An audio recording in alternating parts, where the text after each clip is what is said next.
বাড়িতে অতিথি এসেছে, কি দেবেন ভাবছেন? খুব কম উপকরণ ও ঘরে থাকা জিনিস দিয়ে এই রেসিপিটা ট্রাই করতে পারেন। খেতেও হয় দুর্দান্ত আর বানানোও খুব সহজ। তো চলুন শুরু করা যাক। প্রথমে একটা মিক্সিং জারে 4টে এলাচ দিয়ে দেব। এর সাথে দিয়ে দেব 50 গ্রাম ডেসিকেটেড কোকোনাট আর 25 গ্রাম চিনি, 8 থেকে 10 টুকরো করা কাজু। সবকিছু দিয়ে ভালো মতো ব্লেন্ড করে নেব। ব্লেন্ড করার পর একটা বাটিতে ঢেলে নেব।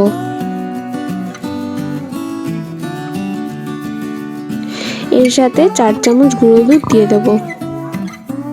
এরপর আমি এখানে সামান্য লিকুইড দুধ দিয়ে দেবো, দিয়ে একটা ডো তৈরি করে নেব।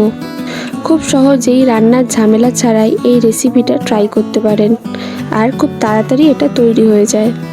এরপর হাতে সামান্য ঘি লাগিয়ে নেব। ডোয়ের থেকে ছোট ছোট করে গোল করে মিষ্টির শেপ দিয়ে দেব। আপনারা আপনাদের ইচ্ছে মতো শেপ দিয়ে দিতে পারেন।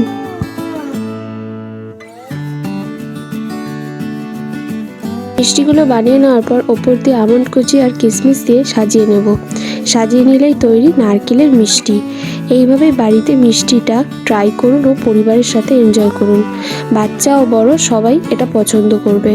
ভিডিওটা ভালো লাগলে লাইক, শেয়ার, কমেন্ট করবেন ও সাবস্ক্রাইব করে বেল আইকনটা অন করে নেবেন সবার আগে ভিডিও পাওয়ার জন্য। আজ এতটাই, দেখা হচ্ছে নেক্সট ভিডিওতে।